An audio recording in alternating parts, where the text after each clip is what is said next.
Jesus nilqawkom eżis aħwa Maltin u Għawċin.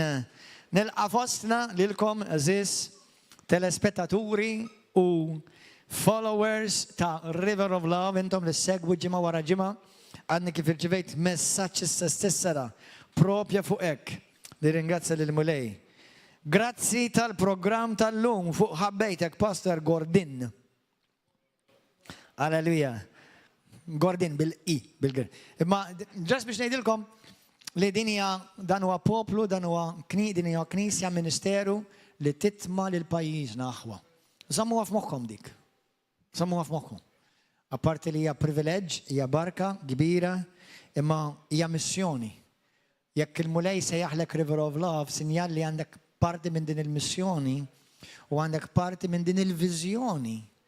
Amen, moħħok hemm, żomma di f'moħħok, għax Alla ma jagħmel xejn b'kombinazzjoni. Tajba di. Kemm taqbel? Jekk Alla sejjaħlek biex tkun parti minn din il-missjoni, biex inti tissipportja din il-viżjoni, mela ftakar li inti għandek parti mis-soluzzjoni. U Alla ma jagħmel xejn b'kombinazzjoni. Amen. Vera, vera. Alright, morru fi ktib ta' numri. Għal dawk li xi darba qalu lek, Alla ma jinteressawx il-numri, mhux veru, samma kellek ktib mill-kodba tiegħu semmeħ numri. Alleluja, Alla jinteressaw min-numri. Infatti, in-numri, ktib ta' numri huwa wieħed mill-iktar u għawiet mill-iktar kodba fit-Testament qadim li vera joġbuni. Għandu vera stejjer sbieħ iktib tan-numri. Iktib tan-numri sewa li fih ħafna numri. Thank you, Lord. Grazzi Ġesu. Ħammorru fi iktib tan-numri kapitlu 14. Kulħadd jitlob miegħi. Għanna bżon l-Spiritu Santu kull jum, kull nifs. Ħanidu hekk. Jekk aħna ngħixu aware tagħha din, l-Iskrittura tgħidlek li aħna fih ngħixu, fih neżistu u fih huwa n-nifs tagħna. Amen. Itolbu miegħi, Missi Qaddis. Kellimni mill-kelma tiegħek. Għatini revelazzjoni. Għamel il-kelma tiegħek issir ħajja fija. Ġesu, biddilni, trasformani, biddilli femti, il-fema tijaj biex kun dejjem taqbel ma tijak. Spiritu Santu, mexxini. U glorifika l-isem qaddis ta' Ġesu fil-ħajja tijaj billum il-qoddim. Amen. Halleluja.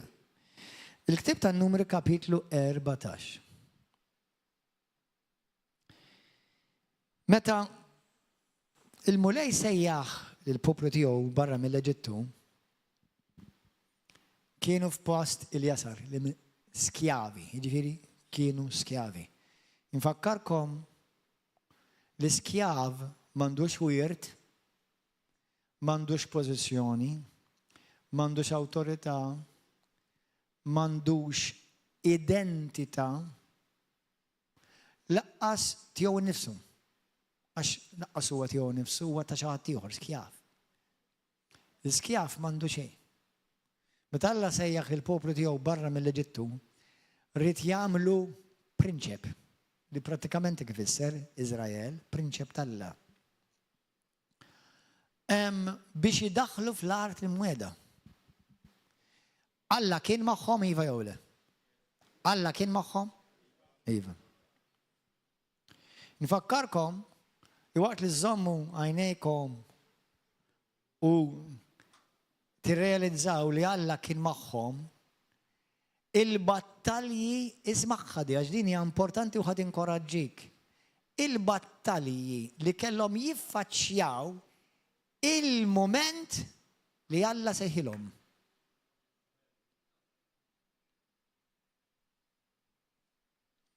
Meta Alla sejħilhom bdiet il-gwerra.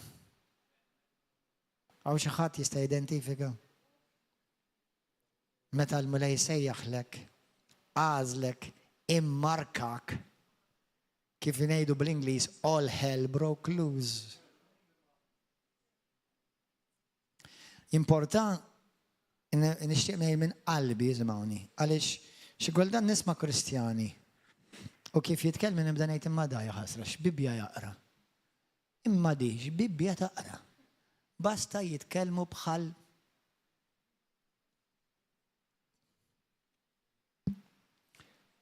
eżatt. Il-fatt li inti tiffaċċja battalji ma jfissirx għax inti fid-dnub. Ma jfissirx li għax inti għamil xi ħaġa ta' barra minna. Anzi, pjuttost il-kontra meta tkun ta' Kristu, ifisser li inti ġejt immarkat. Is-siġillat, imsejjaħ, mażul, bl-Ingliż, hand-picked. Imma l-għadu ma kienx kontent u jaqlalek l-infern. L-irwifen tal-infern kif iħobbu jedu bil-Malti iqumu kontra tiegħek. Tħossokx ħażin għax inti tgħaddi minn challenges u sfidi u li kollok aptit iċċedi u iċċedi l-armi u tibda tgħid għaliex qed jiġri li hekk għax qed nagħmel ħażin. Ovvjament jekk inti tagħmel xi ħaġa ħażina, iċċekkja qalbek u ċekkja x'inti tagħmel. Imma ħafna drabi has nothing to do with it. Sempliċement inti mmarkat u inti sirt teddida tal-għadu. Għax jekk jirnexxilek inti fil-missjoni tiegħek u s-sejħa tiegħek bħala Kristjan, ħa tagħmel ħafna dannu is-salna ta' dlamijiet. Kemm hi prezzjuża biċċa għal mhix biċċa, imma biċċa ruħ għad-demonju mamma mija. Tanti prezzjuża li Alla kellu jmut għalija. Allura meta inti tgħaddi minn battalja, jew tara li l-ħuk u l-oħtok għaddej minn battalja, inħeġġitkom please, tparlax fil-vojt u toqgħodx tgħid, dak għax għamel ħaġa ħażina, dik għax għamlet ħaġa ħażina. Mela minn Ġenesi sal-Apokalissi kollha għamlu ħaġa ħażina.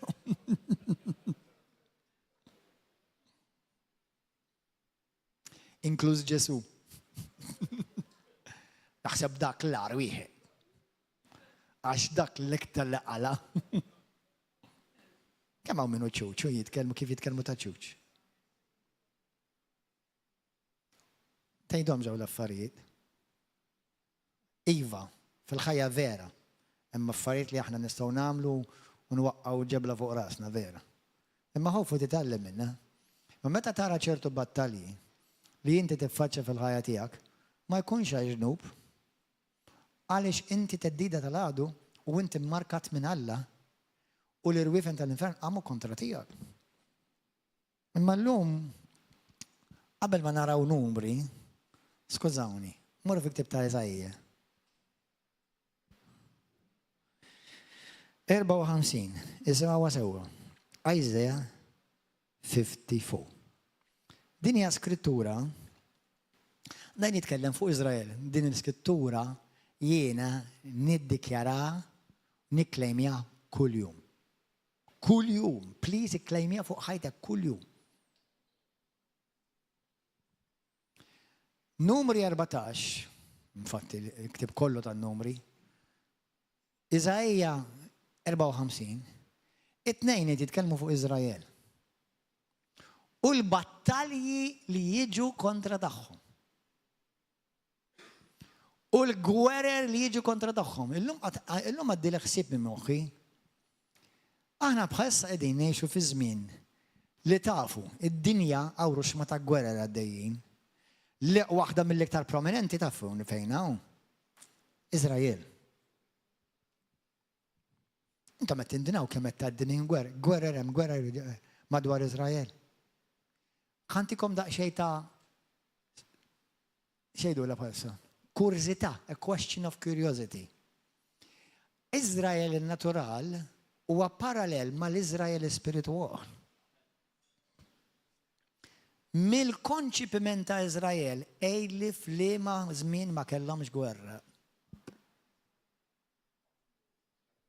Mill-konċipiment meta inti twilit mill-ġdid, minn mindu Kristu wellet il-Knisja, minn liema żmien il-Knisja u l-poplu tagħha ma kellhomx gwerra. Għax tnejn huma magħżula markati minn Alla. Izrael għandhom bżonn il-Messija biex jisalvaw spiritwalment għax mingħajru imorru Izrael fl-infern. Dak bħal kulħadd.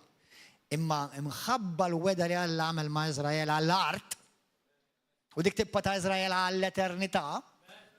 Sewwa Alla għamel patt ma' Izrael għall-art, mhux li jsalvaw mingħajr Kristu, dik hija ereżija ra ma tmorrux tippritkawa. Sewwa għax wara kollox il-Messija ġie għall-Iżrael l-ewwel. U għadu miftuħa l-Izrael, għadhom ħafna Izraeliti u Luti jsiru Kristjani kuljum. Imma, jekk taraw il-battalja spiritwali kontinwa li tiġi kontra Izrael, hija l-istess fuq parallel spiritwali il-battalja li tiġi kontra l-Knisja. Il-poplu tagħha kontinwu. Għala l-unika żewġ entitajiet li huma markati minn Alla.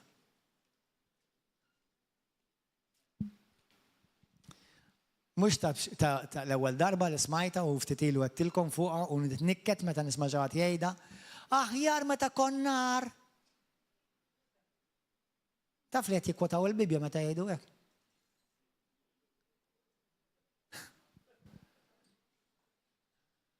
Meta nisma' ġaħat jgħidli aħjar meta kontar. Issa li sir Kristjan li rwifen tal-infern. Are you sure kont aħjar? Jew kont mitluf u ma kontx taf. Kont maddas fil-ħama u ma kontx taf. Apparti li kont fit-triq tal-eternità tal-abissi. Tejda għaddik li aħjar meta konnar għax niktu l-mulej, għax qed turih li m'għandekx ħiel minn xi salvak Ġesu. Imma it's amazing għalija li nara daw l-affarijiet u nibda nara kemm hemm paralleliżmu. Ovvjament il-Lut għandhom bżonn il-Ġesu. Jekk hawn xi ludi qed jara dal-programm bħalissa, il-Messija tiegħek huwa dak li birek u salva lili. Muraqra ktib ta' Eżajja, kapitlu 53, 53. U Salmi 22. U bosta passaġġi oħra, u Eżajja 9. Imma ħna qafem biżżejjed.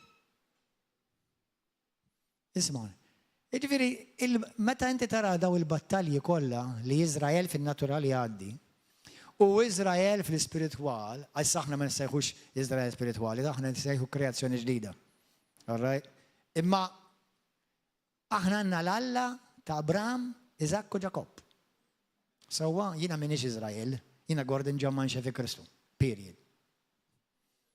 Inħobbu mill-Iżraelti, ma bħal ma nħobb in-nies ta' Gaza, bħal ma nħobb in-nies ta' Tunisija u l-Libja u l-Italja, għax aħna għandna kun qalbna tħabbat għan-nies tan-nazzjonijiet. Għalhekk neżistu biex aħna nġibu daw lin-nazzjonijiet fi Kristu. Amen.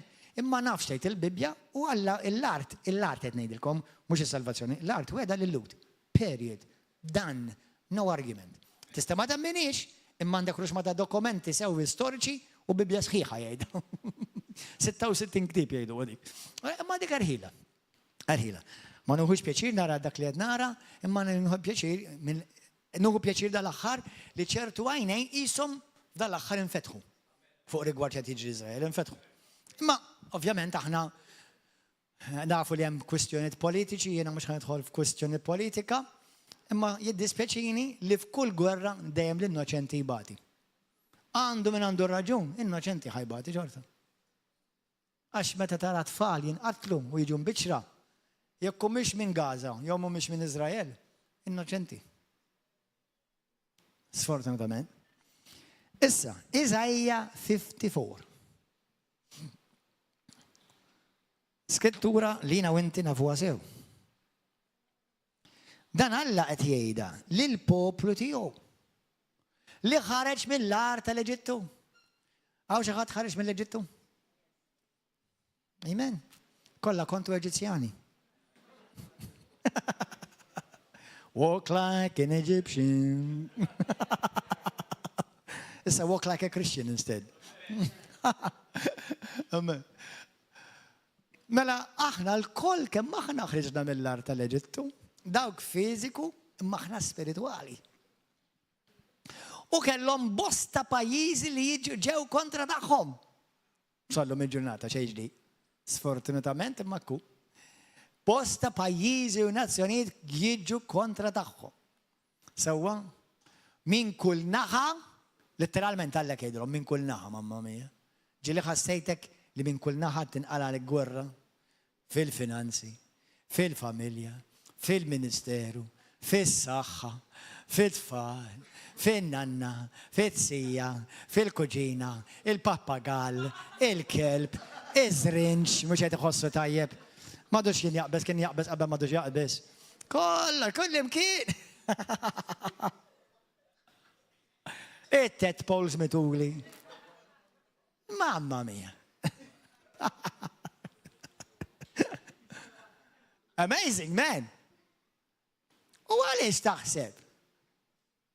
Għaliex inti weird. Taf li inti weird? Taf li inti l-weird ta' Alla? Taf li l-Bibja tgħidlek Alla kisbek b'demmu għalih. Taf li inti markat bid-dem tal-ħaruf u x-xitan ma jistax jifilħek. Alla juża daqsxejn l-art, juża daqsxejn art li Alla tak u f'dalek għal ftit snin jissejjaħ ġisem. U jrid jaħtaflek din l-art. U jekk jirnexxu li jokkupalek din l-art, il-ġisem, ma tista' tagħmel xejn. Allu jera juża din l-art, taqdu xi ħaġa x'għed nitkellem naqa' simbolikament bħalissa. Jekk juża din l-art, dan l-art, il-trapt, l-art imwejda. Jekk jirnexxielu juża din l-art u jġib l-attakki ta' saħħa, sħana, dibatijiet, digergi, nies iqasqsu fuqek, jgħidu fuqek, min jaqla l-lajja fuqek gide, min kollu. Jekk innota fej tħossok ħajjin, tittaqta' qalbek, ġbajt. Jekk jirnexxielu iġġelek iċċedi, jiġu occupying your land. L-istess battalja ta' Izrael. Ma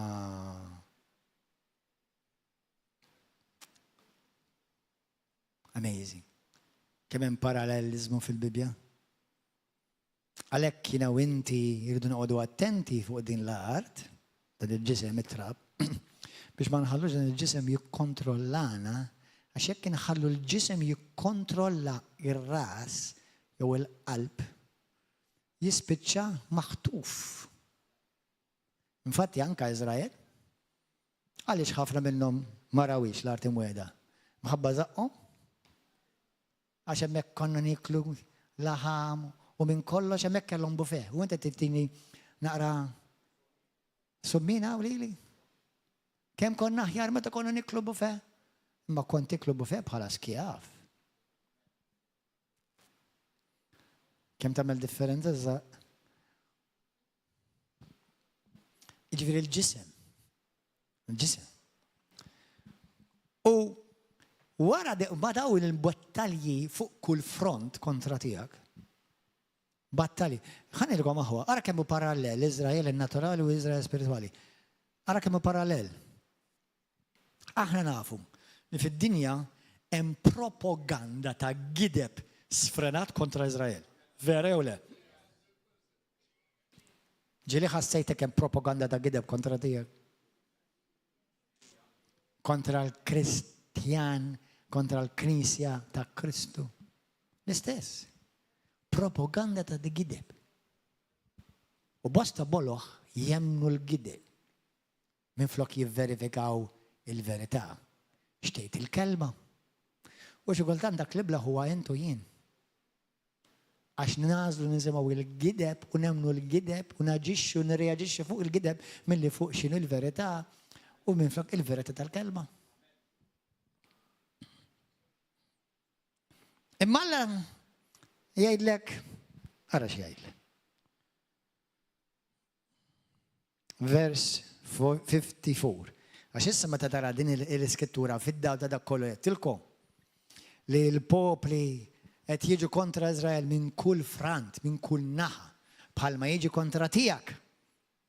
Isma'w għax jgħid. Ebda arma magħmula kontrik ma ser tirnexxi. L-ebda arma msawra kontra tiegħek ma tirnexxi. U kull il-sin li jaqqaqa kontra tiegħek toħorġu bħati giddiet. Din hija x-xorti jew il-wirt tal-qaddejja tal-mulej minn għandi mhux mid-dinja jew mill-gazzetti jew mill-Facebook minn għandi jieħdu r-raġun oraklu tal-mulej. Halleluja! Ntoqbattu għadik? Wieħed minnkom biss huwa ċitat. Pija kollha silent night. Amen? Għanna ġo naqraw għadi. Kulħadd jaqraħħa miegħi. Ebda arma magħmula kontrik ma tiswa. Jew nkella nippreferi ngħid l-ebda arma msawra kontra tiegħek ma tirnexxi. Imkien fil-Bibja ma wedek Alla li mhux ħajkollok problemi, li mhux ħajkollok challenges, li mhux ħajġu kontra tiegħek, imkien ma wedilek dik Alla. Li m'intix ħajkollok diffikultajiet li mhux ħajġu l-ġganti kontra tiegħek imkien. Ma wedilek Alla dik.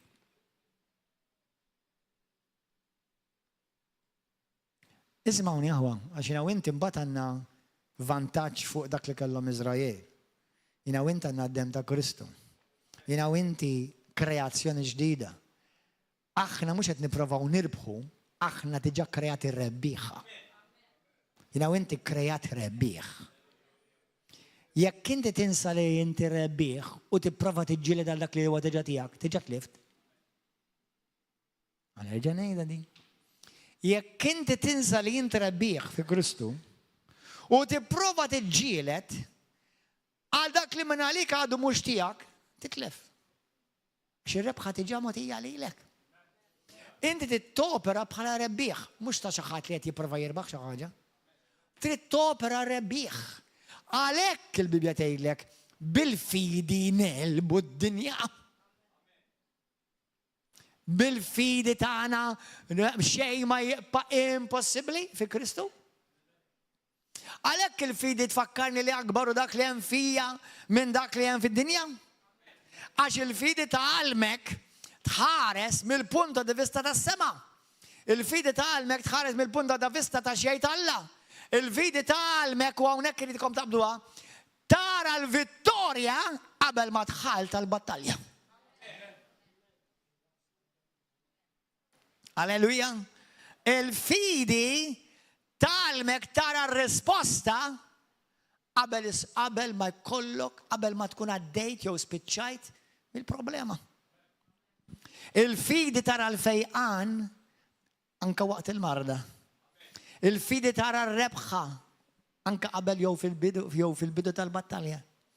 Il-fidi tara dak li Alla wedek qabel ma spiċċajt. Ġi prattikament aħna nafu li fl-aħħar aħna il-Bibja tgħidlek li hemm ir-rebħa anka fuq Satana. Aħna rebbieħa, aħna mhux qed nippruvaw nirbħu fuq Satana u d-demonju, aħna diġà rebbieħa fi Kristu. Nifakkarkom x'għedtilkom dan il-weekend.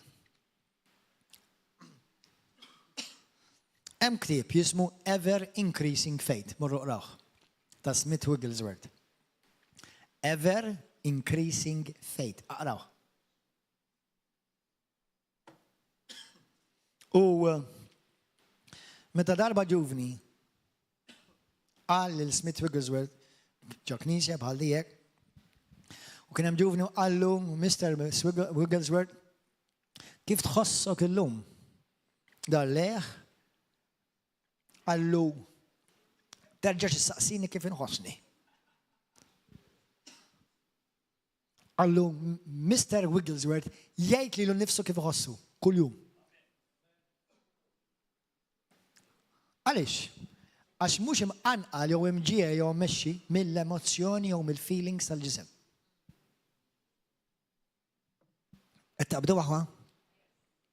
U r-rebħa tiegħek fejni? Il-fidi. Li nimxi b'dak li jgħid Alla.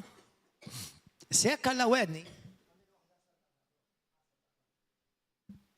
Jekk Alla tiġa wedni l-vittorja,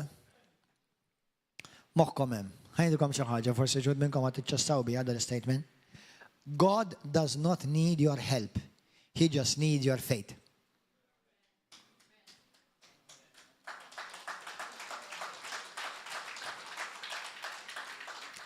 Alla m'għandu bżonn l-għajnuna tiegħek. Alla għandu bżonn il-fidi tiegħek. Għalhekk jiena u inti jekk irridu nimxu fir-rebħa, jekk inti tittara l-konti timħallsa meta m'għandekx penny, meta inti tidħol fl-art imweda tiegħek meta m'għandekx ġebla, meta inti tittara l-fejqan tiegħek meta m'inti tħass xejn differenti inqas, inti trid tkompli tara l-affarijiet mill-punto di vista ta' vittorja u ta' fidi. U din noqogħdu attenti. U għat attenti joħroġ minn fommok. Għax ix-xitan jaf xtejt l-iskrittura, ix-xitan jaf kif jiġu ikkreati l-ħajjiet. Il-Bibja tgħidlek fil-ktieb tas-Salmi eżattament insejt fejn imma fis-Salmi żgur qiegħda, tgħidlek bil-fom tagħna nikkreaw id-dinja tagħna. Kont taf din? Fil-ktieb ta' Mattew 12 din nafuha minn 32 sa 35 mill-abbundanza tal-fom jitkellem il-qalb. Ix-xitan jaf, id-dlamiet jafu li l-bniedem biex jisalva jrid jemmen f'qalbu jiddikjara b'fommu. U x-xitan jaf li inti tittejx ħajja ta' vittorja f'dan is-saltna billi temmen f'qalbek u tiddikjara b'fommok. Immaġina, ġak huwa prinċipju spiritwali. Il-klim tiegħek aħna xi kultant bil-Malti ngħidu klim vojt, imma fil-veru sens tal-kelma m'hemmx kelma waħda vojta. Għax kull kelma hija kontenut, container. B'missjoni. It's a container with a mission. Either fulfilling and establishing what God said, or fulfilling and committing and establishing what flesh in agreement with the devil, the God of this world says. But what? Bibja tgħidlek li d-demonju huwa għal-alla ta' din id-dinja.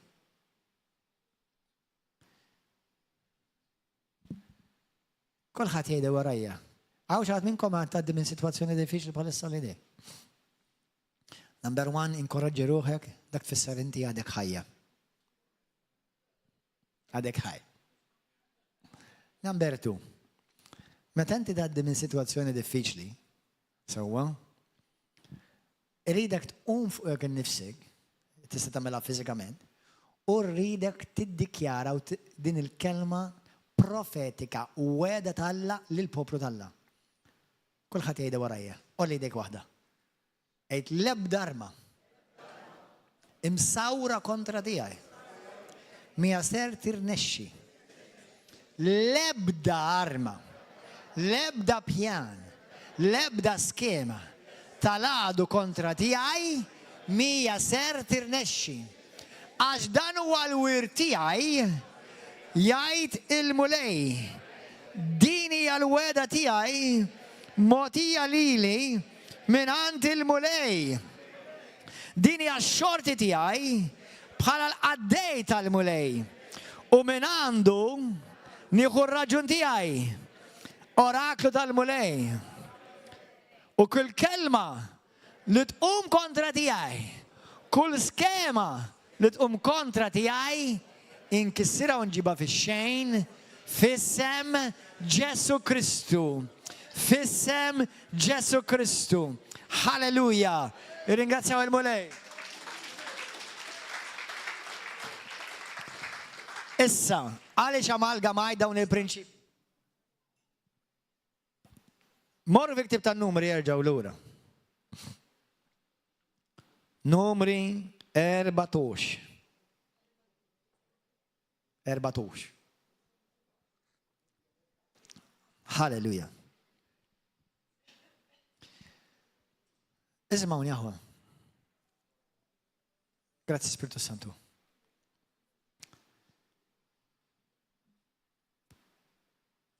Before you defeat the giant, you must first defeat doubt and fear. And the only way you destroy and defeat doubt and fear is only by one thing. Faith. Jekk inti tidvera teqret il-ġgant, titteqret l-ewwel il-biża u d-dubju. U jekk titteqret il-biża u d-dubju, hemm mezz wieħed biss bil-fidi.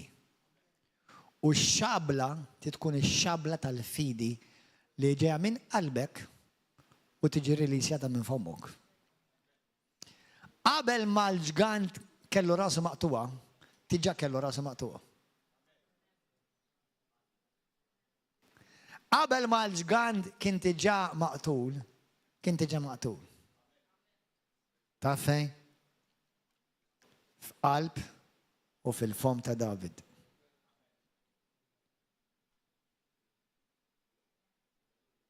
Some of you, thank you, Lord, Holy Spirit. You are walking in your self-prophesied future. Jina kollox ħażin jiġini. Ma nistax nieħu ruħ.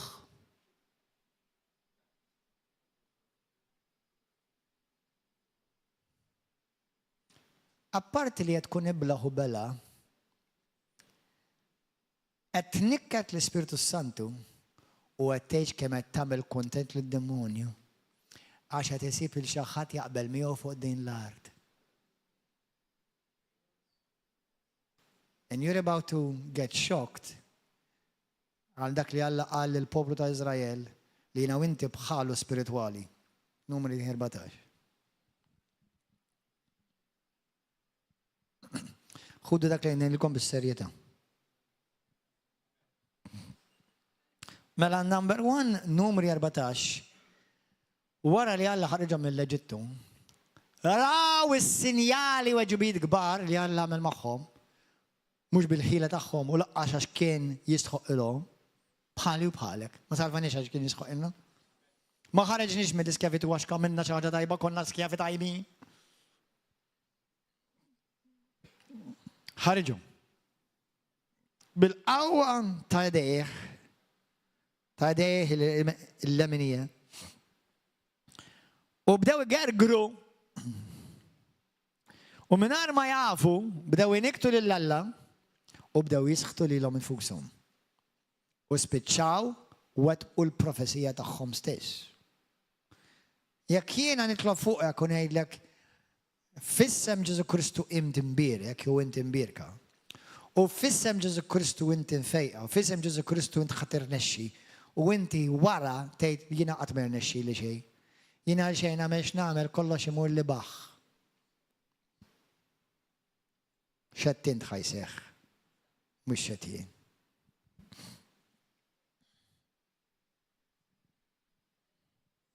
Għadek kif sħit lilek nifsek. Mingħajr il-bżonn tas-saħħara, jew saħħar, jew il-fortune teller. Għadek kif sħat lilek nifsek jien. Għaliex aħna ħafna mill-Kristjani ma jirrealizzawx il-peace spiritwali li Alla jagħti fuq il-kliem li ngħidu. Għaliex taħseb li Kristu jwissi li jiena u int iridu nagħtu rendi kont għal kull kelma fierħa li tkun hekk. Mhux bil-fors xett kontra l-pastor ta' inkluż xett fuqek innifsek. Tidnejlek għaliex? Għaliex int m'intix tiegħek innifsek. Għax iskrittura tgħidlek intom m'intax tagħkom infuskom. Intom ġejtu mixtrija bi prezz soli. Intom ta' Kristu. U mbagħad nibdew ngħidu it-paċpiċ u l-paprati niktu lill-Alla u tgħid kemm inferħu lid-demonju. U meta nagħmlu hekk, qed nagħmlu xi ħaġa iktar serja minn hekk, qed ingidbu lill-Alla. Qed ingidbu lill-Alla.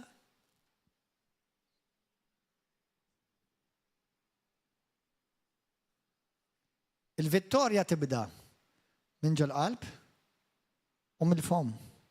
Min hemm tibda l-vittorja? Romani kapitlu 10, vers 9 sa 13. Ek salvajt int, b'dak li jemmint, u r-rilisjajt minn fommok taf. Issa x-xitan jafu dak il-prinċipju.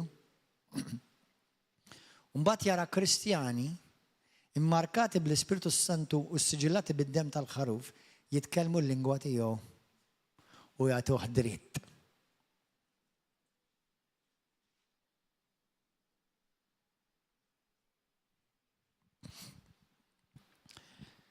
My Jesus, help us, Lord.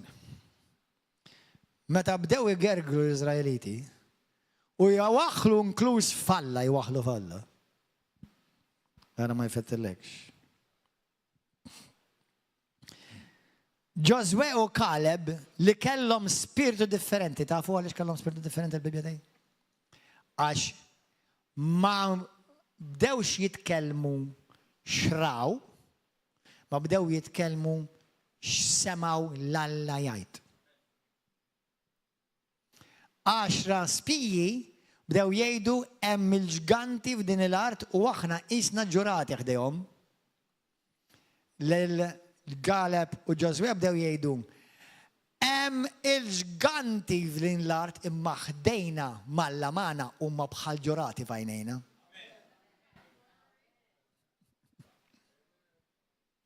Meta David iffaċċja lil Golija, l-Izrael kollu mamma mija ġeżgoni imwerwer. Għax bdew jgħidu min jista' jeleb il dan il-ġgant kbir. Ħareġ wieħed jismu David. U kellu għal xiex għax kellu motivi tajbin. M'hemmx iktar taxxi, jiżżewweġ il-mara it-tifla tar-re, ħajjissur is-sultan ir-right hand. U David b'inċentiva li kien qatta ħin mal-molek kien jaf ir-right tiegħu, beda jgħid dan il-ġgant huwa tant kbir, kif nista' ma nolqtux?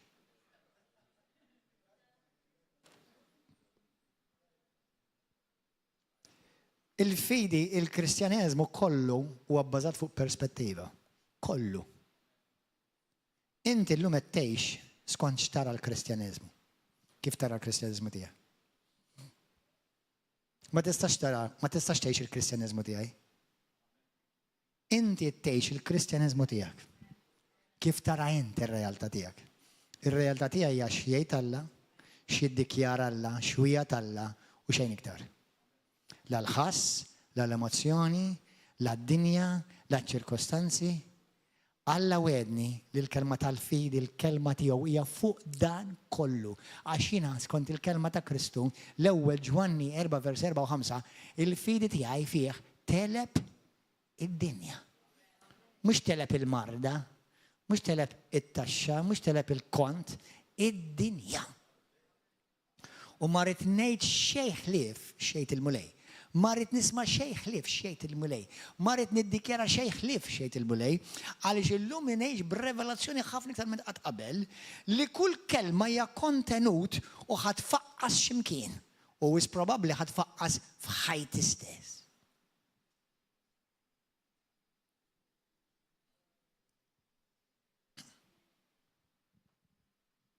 U toqgħodx tgħid lilek innifsek jew allura ma tistax inkellmek.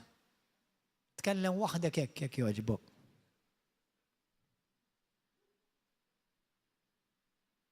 Nifhem fis-sens ħalli nkunu daqsxejn grazzjużi. All right, jekk inti ħadd minn it-tabib, mhux ħadd tgħidlu hawn x'għandek, m'għandi xejn.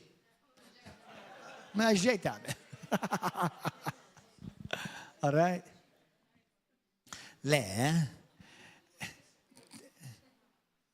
jinnaf, doktor, għandi dan l-ġieħ, pero t-nemmen l-alla f'nafda fil-mulej, sewa għal min jtimur għand it-tabib.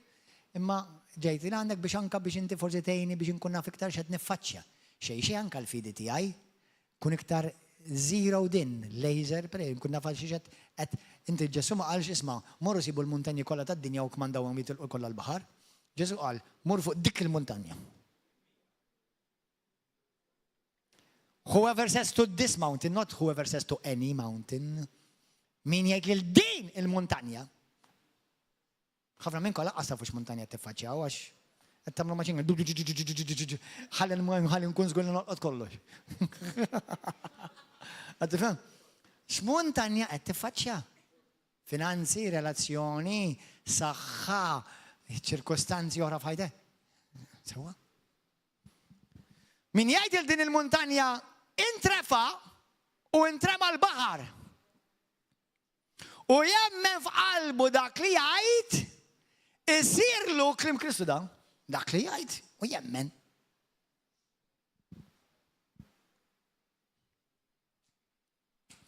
Ħankomplu numri 14. Isimgħu, ħanibda naqra minn vers 11, ħanaqra raġġela xejn.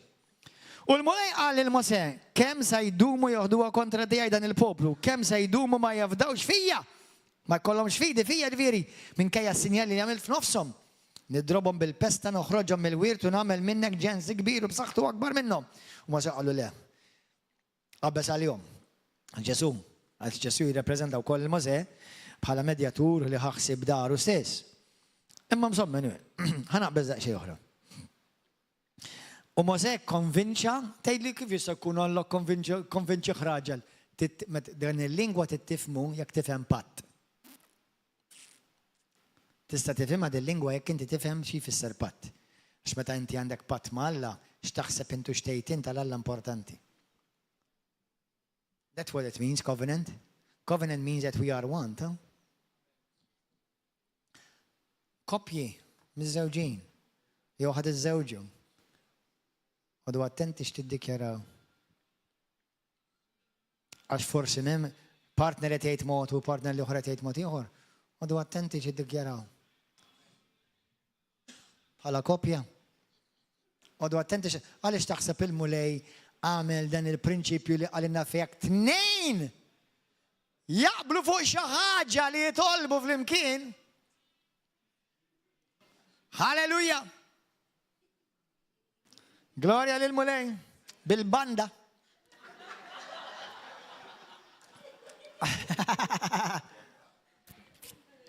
Ma konċ naf li l-Mulej ħajprovdi l-background music.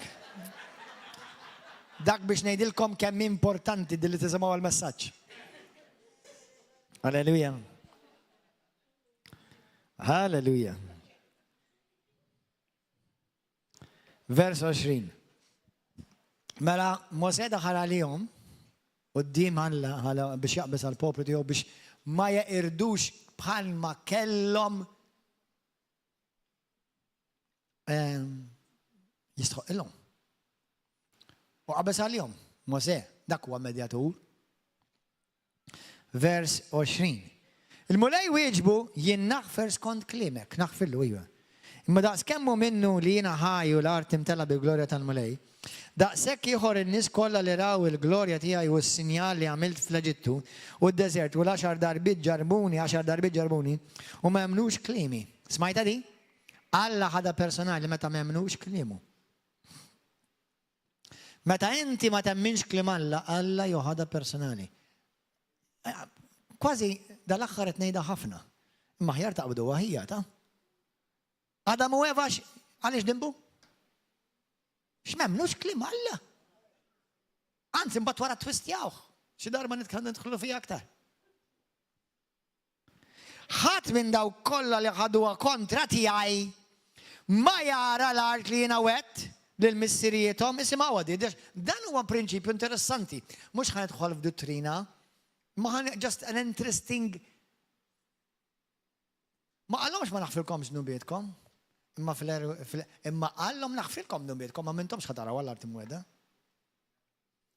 Jista' jkun għandna ħafna Kristjani li huma salvati sejrin il-ġenna, imma l-art imweda li Alla wedhom fuq din l-art il-barkit li wedhom mhux jarawhom għax għandhom il-sinhom twil. U kontinwament il-sinhom jallaqhom stess. hung by the tongue.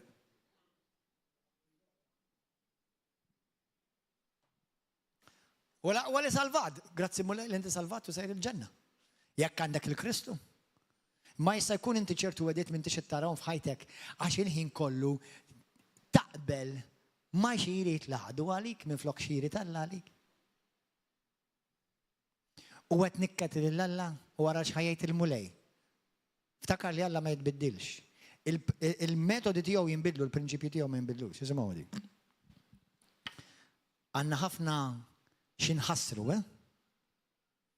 Għandna bżonn gomma kbira lejja. Ħadd minn dawk kollha li ħaduha kontra tiegħi ma jara l-art li jiena wett lil missirietu. Mal-qaddej tiegħi Kaleb li kellu spiritu ieħor fih minn dak tal-poplu tiegħu u mexa għal kollox warajja inwaslu fl-art li mar fiha li u jirita in-nisel tiegħu. Ħalli jibqgħu jagħmlu fil-wiet Amalekin u Kananin ma għada intom dawru wiċkom u erġgħu lura lejn id-deżert mitriq tal-baħar tal-Qasab. U l-mulej kellem il-Mosè u l-Aron u qallhom: kemm se ndum din il-ġemma ħażina tgemm kontra tiegħi? Jekk inti tgerger qed nikket l-Alla, tgergir u għadnu baħwa. Jien smajt it-gemgin ta' wlit Iżrael kontra tiegħi. Issa, actually fil-veru sens tal-kelma, mokkomaw. Laqqas actually kontra Alla ma gergru. Tiftakru kontra min gergru? Tiftakru kontra min gergru? Kontra Mosè u kontra Aron. Alla x'għamel ħadda personali. ħalli minn għandu widna imqar waħda jisma. Daqs kemm jienu ħaj orakli tal-mulej ngħidilkom kif qed tuli isma' ħadi. Daqs kemm jien ħaj l-oraklu tal-mulej namlilkom kif qed tuli f'widnejja. F'dan id-deżert jaqgħu il-kadavri tagħkom, intom il-kollu kontu madudin minn 20 sena l-fuq li ġgemgimtu kontra tiegħi. Ma titħlux fl-art li jien rfajt idi u ħlift li nserraħkom fija. Ħlif Kaleb bin Ġeffuni u Ġeżwew bin Nun. U tfal iż-żar tagħkom li intom ħsibtu li se joħodulkom ħadd ieħor bi prisa x'ebdew jgħidu. L-uliedna ħajoqtlu għomna, ħajoħdu għomna. Ma baqgħux jafdaw fil-mulej, ma baqgħux jafdaw x'Alla għallhom li ħajseħ. Anzi, fuq dak li jettu intom, il-uliedkom mina ħandaħħalhom fl-art li intom smellejtuha u jgawduha uliedkom. U l-isma tagħkom jaqgħu mejta f'dan id-deżert. U uliedkom jibqgħu jiġġerrew fid-deżert għal 40 sena u jħallsu l-ħtija tal-infedel tagħkom sakemm jintemmu l-kadavri tagħkom fid-deżert. Iġġorru fuq spallejkom il-kastik ta' ħtijietkom għal 40 sena, sena għal kull jum li domtu titkaxkru fl-art. Vers 35. Jien il-mulej tkellimt. Ek nagħmel li din iċ-ċorma nies ħżiena li ftehmu kontra tiegħi jintemmu fid-deżert u hemm imutu. U l-irġiel imsomma. X'qed ngħidulhom? X'qed ngħidulhom aħwa? Jiena u inti irridu nieħduha bis-serjetà, ħafna bis-serjetà. Meta inti tisma' ċertu sħaħar jitkellmu li jkunu xi darba kienu sħaħar fid-dinja, kienu jagħmlu l-okkult. Kienu waħda mill-affarijiet li jgħidu hija li jużaw il-kliem tal-Kristjani biex jisħtuhom. Ma jiena miksib id-dem ta' Kristu, meta ma bdejt palla fil-vojt inkxift.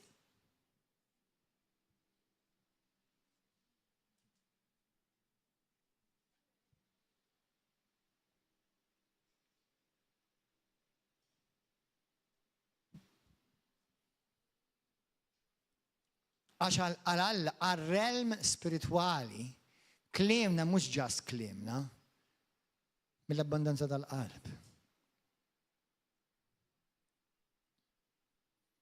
Għalek titlob issa biex kull kelma li ġiet mistqarra xi kultant minnek innifsek tikkanċella. Fis-isem Ġesu Kristu. وتطلب لله يغفر لك ذنوبيتك اللي بحال ما يد في الكتاب البروفيربي كابيتلو 6 البتشة كبيرة تذنوبيت اللي البوبلو تلا يعمل هو لسينه. علاش ما دخلوش في الارض الموعدة ده؟ خالصهم انسي انك حافرلهم اما سبتشاو يزرع ياكلوا الخسات الزرية اللي زرعوا. شوت منكم عندكم جنين، شوت منكم عندكم فورستا، شوت منكم لسه عندو بوت تعرفي.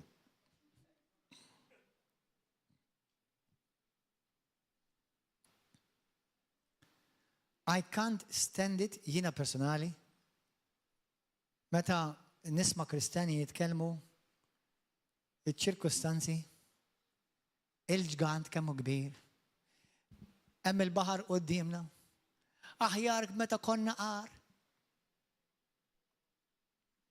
امنا لعلا ما عندوش uffiċċju ta' pulizija mal-5 ministeri.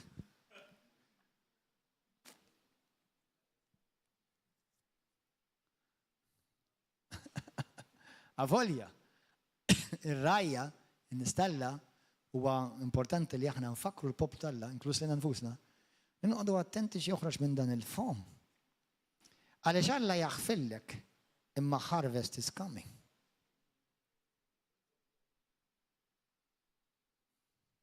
ħantik eżempju, trid? ħantikom eżempju.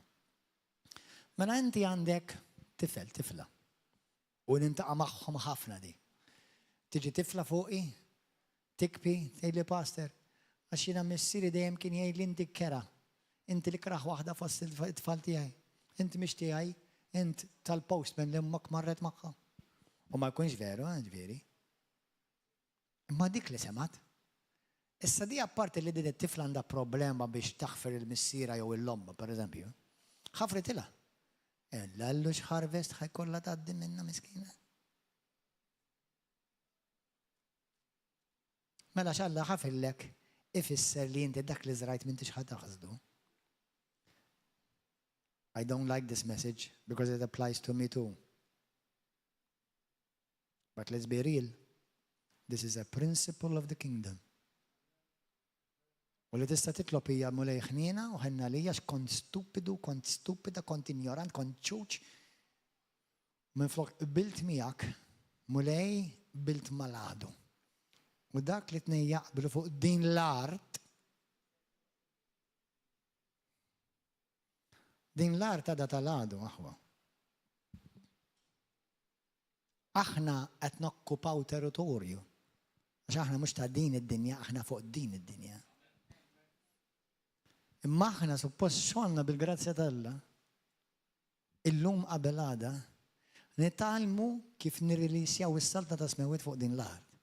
Fuq xogħolok, fuq ulidek, fuq iż-żwieġ tiegħek, fuq martek, fuq żewġek, fuq ħuk, fuq oħtok, fuq il-pastor tiegħek, fuq il-leaders tiegħek, għaliex kull kelma fierħa li ħarġet minn fommok ġej l-ħsad.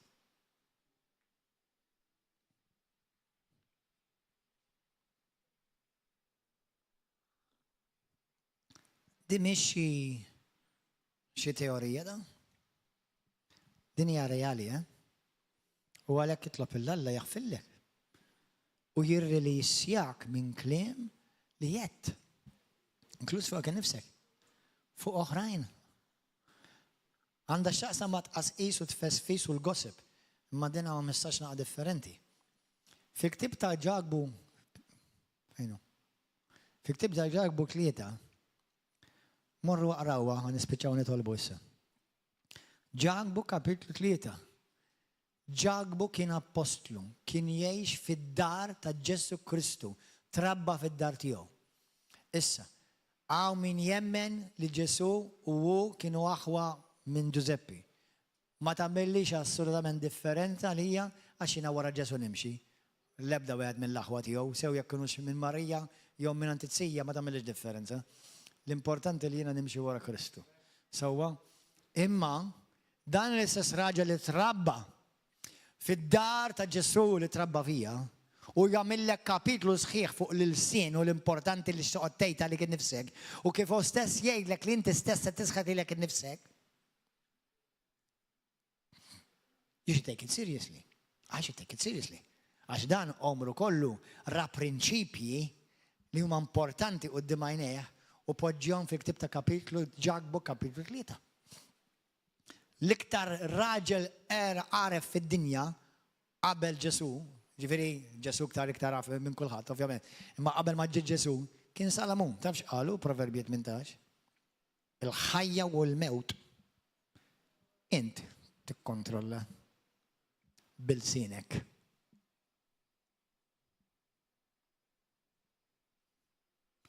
U int tiekol il-frott tal-sinek.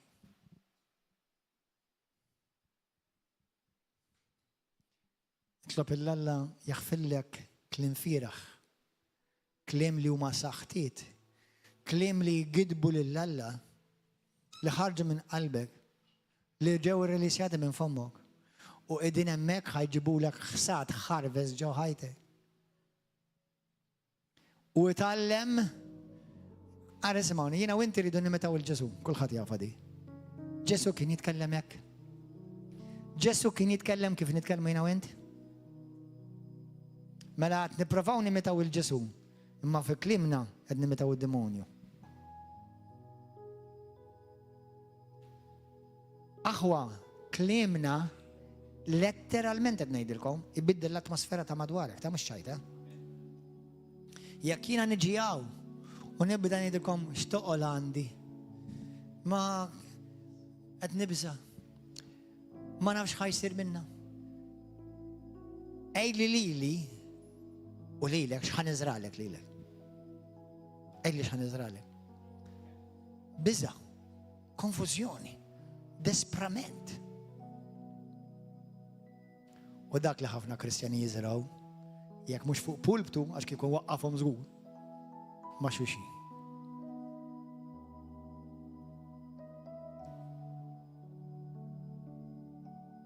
U Alla qed jisma' kollox. U x-xitan qed jisma' kollox. Jekk mhux ix-xitan Luċifru nnifsu l-aġenti tiegħu. X'ovvjament ix-xitan mhux omnipreżenti, imma l-aġenti tiegħu. Illum għażel bħalma qal il-mulej. Għażel il-ħajja u għażel il-barka. U f'Proverbi jgħidlek fejn hija l-ħajja u l-barka fiż-żienek u f'qalbek. Ħod attent. Aħna li forsi qed nitalmu dawn l-affarijiet li huma prinċipji tas-saltna tal-Alla, ovvjament meta jkun hemm xi ħaġa ġdid, m'hemm bżonn tibbilgħu għax ma jkunx jaf ċertu affarijiet. Imma ħanejdlek, jekk tgħidlu mur immedja ġagbu kapitlu 3. Mur aqra numri 14. U mur itgħallem kemm importanti li toqgħod attent xi joħroġ minn fommok. Mhux meta tkun fi knisja ta' kull imkien. Amen. Infatti jiena u inti laqas nistgħu nsalva jekk ma nemminx u nistqar li Ġesu Kristu għal-Mulej.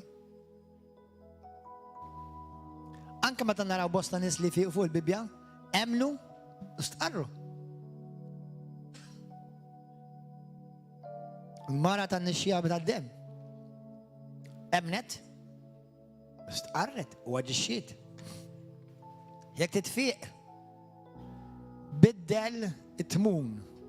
Ġagbu 3 tmun jgħidlek huwa l-sinek. Jekk titfi u tbatti n-nar f'ħajtek tal-ħuġġiġa li nqabdet f'ħajtek, iċċekkja l-sinek. Għax il-Bibja tgħidlek li l-sin ġagbu 3 għal darb'oħra jgħidlek il-sinek huwa bħal fjamma nar iqabbad foresta. Foresta hija ħajtek. Il-żwieġ tiegħek, il-business tiegħek, il-ministeru tiegħek. X'qed tagħmel inti tbierek dak l-art li Alla dak jew tisħita.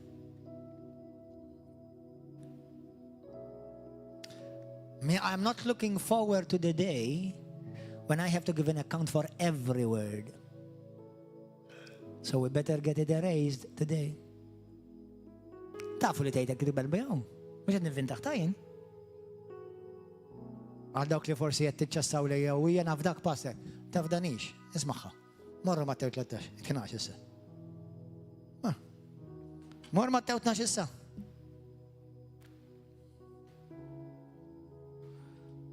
Għafdani fejn nigwidak fil-verità, biss. Imma x'tista' tara waħdek, tista' tara b'għajnejk. Mattew 12.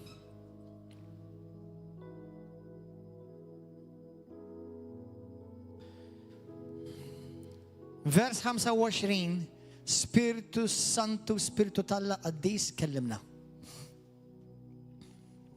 U għaraf ħsibijietom u għalilhom, kull saltna maqsuma fiha nifisha issir ħerba. Kull belt jew familja maqsuma fiha nifisha ma tistax iżżomm wifqa. Kif tista' ġġib ħerba saltna? Konta daħħa nifisha? Fil-kontest huwa kliem. Mela jekk ix-xitan ikeċċi x-xitan iġib firda fih nifsu, għalhekk se żżomm kif ħażżomm wifqa s-salna tiegħu. Issa, għana bżu xejn. Vers 33. Intom tajdu li s-siġra hija tajba jekk tagħmel frott tajjeb u tajdu li hija ħażina jekk tagħmel frott ħażin għax is-siġra mill-frott tagħha tarafha. Jan isel illi fad. Kif tistgħu titkellmu tajjeb meta intom ħżina? Għax mill-milja tal-qalb jitkellem il-fum. Isimgħuha. Il-bniedem tajjeb joħroġ ħwejjeġ tajba mill-ħażna tat-tajjeb tiegħu. Imma l-bniedem ħażin joħroġ ħwejjeġ ħżina mill-ħażna tal-ħażna tiegħu. U ngħidilkom li isimgħuha fjum il-ġudizzju. Inti taf li ħadd tmur għal-ġum il-ġudizzju xi darba?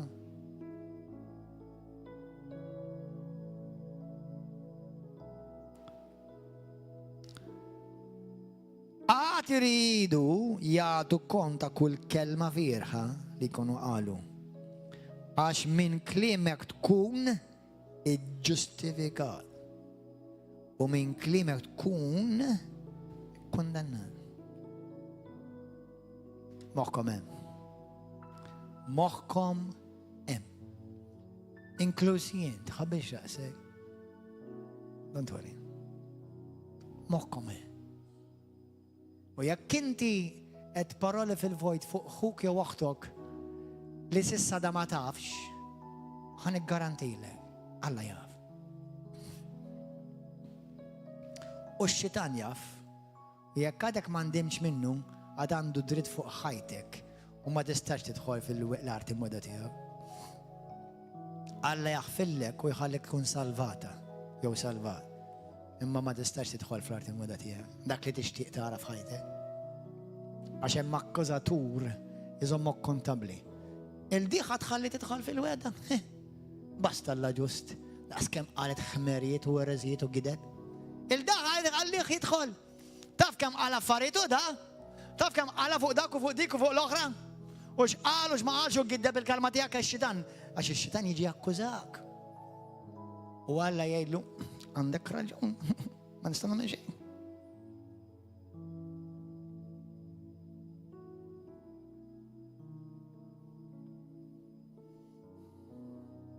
Meta jinaw inti mbagħad nindmu vera. U ħanajt għalija. Nixi li dan il-messaġġ laqqas ninsi ħada, nerġa' niftakru pitada, nerġa' niftakru pitada, nerġa' niftakru il-ġimgħa ta' wara, nerġa' niftakru l-sena ta' wara.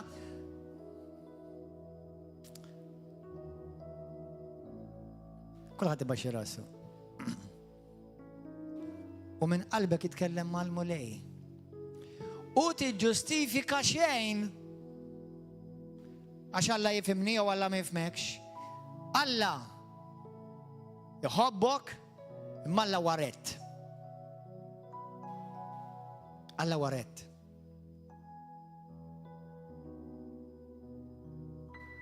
Għal-kolla kemm aħna, għal-leaders kollha, għal-pastors kollha, għall-evangelisti kollha, għal dawk li għamlu ruxmata videos fuq YouTube u Facebook jattakkaw in-nies Alla, qod attent. Qod attent! Ħadd ma jista' jara wiċċ jekk ma jkollokx qalbek safja u għejdi kif qalbek ħatibqa' safja. Ħlief valenu ma joħroġ minn fommok. Jekk mhux forsi biss imma joħroġ biss valenu. U tqas qis u gossip u slender. U niġġeneraw dubji u suspetti. Kollu bil-kliem.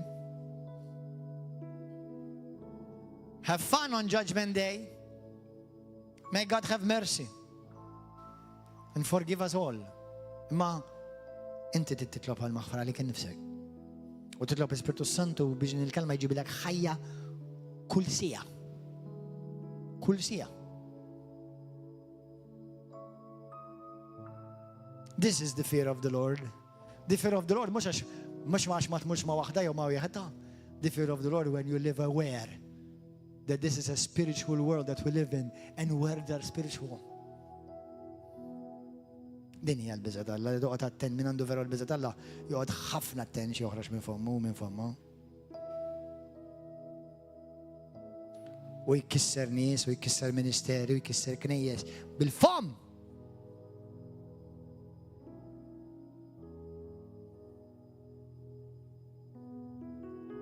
Nitlob għal dawk kollha li jafu x'għamlu. Issa minn dejjem. Għalina kollha hawn. Dawk kollha qed isegwu televiżjoni, Facebook. Għax jum il-ġudizzju ġie għal kulħadd aħwa. Ħadd ma jista' jaħarbu, ħadd. Però nista' nidħol quddiem Alla bil-konfidenza, naf li jien għamilt l-affarijiet sew. Sew mhux jaħseb il-bniedem, sew quddiem Alla. U sew mhux għax inti ma żbaljajtx, imma anke jekk żbaljajt almenu fittix li tirranġa l-affarijiet. Għax żbalja kulħadd.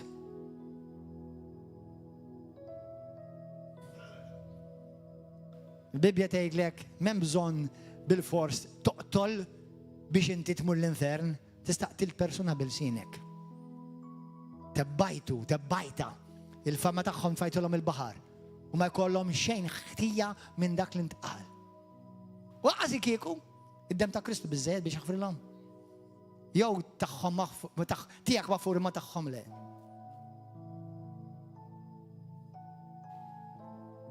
Amen.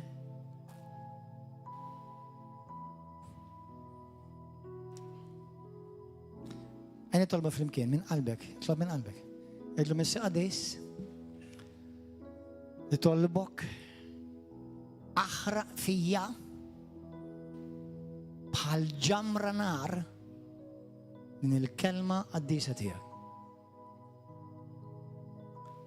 Mulejn realizza l-lum, iktar minn qatt qabel, fejn jien żbaljajt, ħares lej ċirkustanzi l-problemi, rajt kemm kien kbir Golija, u nsejt kemm kont kbir int, kemm inti kbir int mulej. Fi kliemi, fl-attitudni tiegħi, l-aġir tiegħi jien qbilt mal-għadu minflok qbilt miegħek mulej. Aħfilli fejn iddubitajt u mxejt bil-biża' milli mxejt bil-fidi u bil-konfidenza fik u f'dak li wetni. Spiritu Santu, jekk għandi bżonn jien naħfir il xi ħadd, naħfirlhom issa fakkarani lil min għandi bżonn naħfir. U jekk għandi bżonn nitlob jien maħfra lil xi ħadd fuq dak li jien jew għedtilhom. Aħfirli malej. Jien żbaljajt quddiemek malej.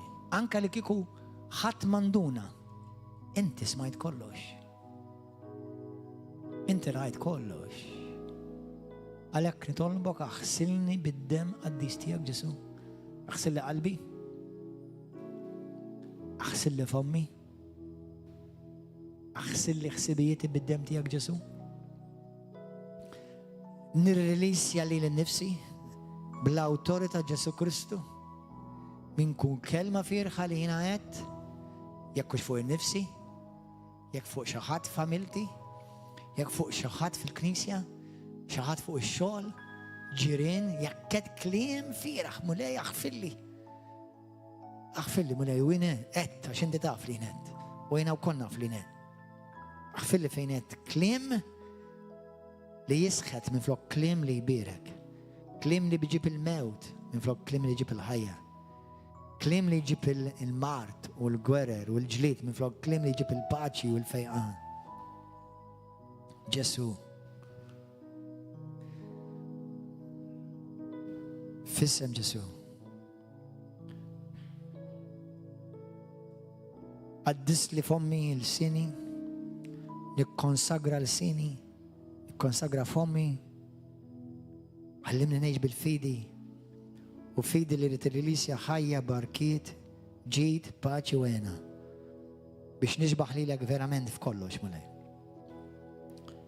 جسو تنزرت، جسو بنال الهاي، جسو ري سلطان الرنيا فوق حياتي، فوق سبيتي، فوق فمي، فوق قلبي، فوق جسمي.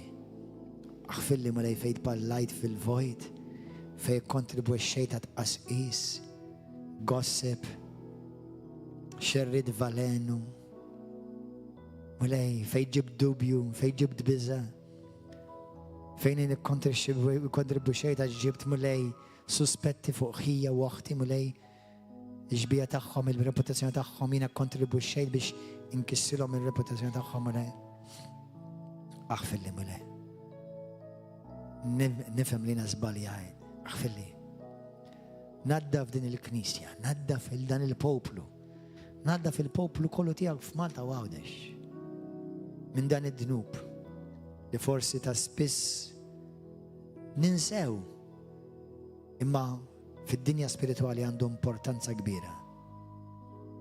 ونعرف بس كنت ماتيو 12 لينا انت الزمني كونتابلي على الكلام اللي يخرج من فمي مولاي. الريليسياني من كل كلمة اللي هنا استقريت لتمر كونترا الكلمة تياك في كوالينكوا اريا ناتورالي منتالي سبيريتوالي فاميلياري مينستريالي شولي مولاي فوق خوتي في اسم جسو باركوا مولاي للمين استقار كليم that spreads أوديو كذب نغفر لهم مولاي، نغفر لهم من قلبي، نغفر لهم من قلبي. انت ترى كلش، انت ترى كل قلب، انت ترى كل قلب. فالمسا الدم بريسوس يا جسو اغسلنا، اغسلني، اغسل الزوجية تياك، اغسل الفاميليا تياك. وبحال ما تيجس كتورة لبدا ارما مسورة كونترا تانا ما ترنشي. كل فم اللي يقوم كونترا تانا بيش يكوندنانا احنا نجيبوه في الشين عجدن هو الويرد تال قدية تال مولاي او اللي يجستيفيكانا مش البني دم. انت مولاي يجي جلوريا وتفخير في اسم يسوع ابنك مسير سيدنا والمولاي تانا. امين امين. هللويا. اي نكونوا بوبلو river of love. We release love, we release faith, we release life. يريلاشا محبة من فمك جيت تنقبض في كونفرزاسيونات فيرخة تتكي فوق فيسبوك. كم يدنبو كريستياني فوق فيسبوك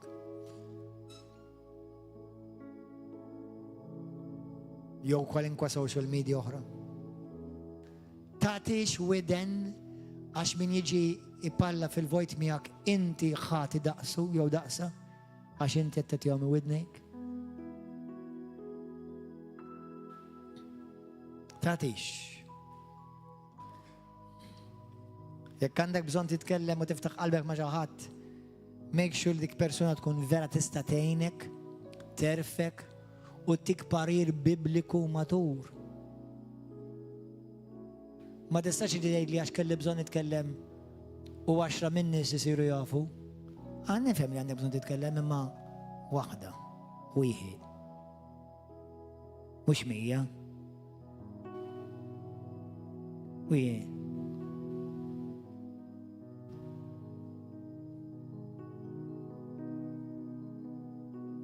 السلوم طلبنا اسمعينا لما اللي يلا اتكلم.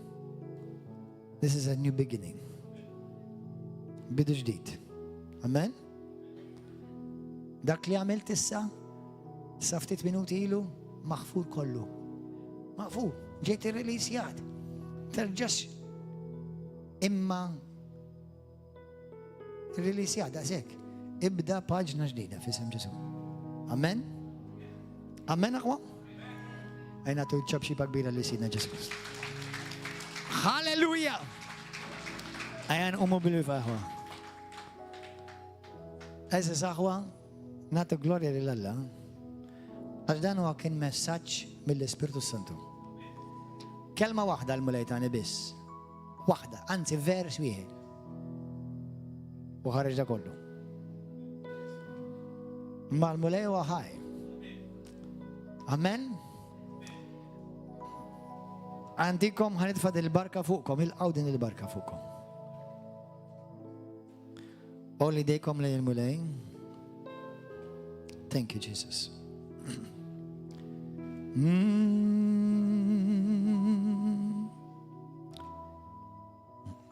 Grazie mille.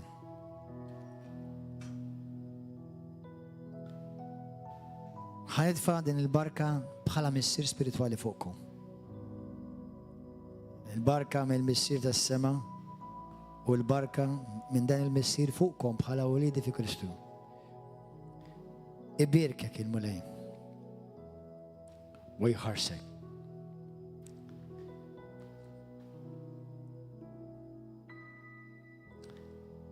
يشهد الملاي الدية توجه فوقك ويوريك الخنينة يحارس الملاي بمحبة ليك ويعطيك السلام الشالوم في اسم يسوع كريستو آمين هللويا Grazie Gesù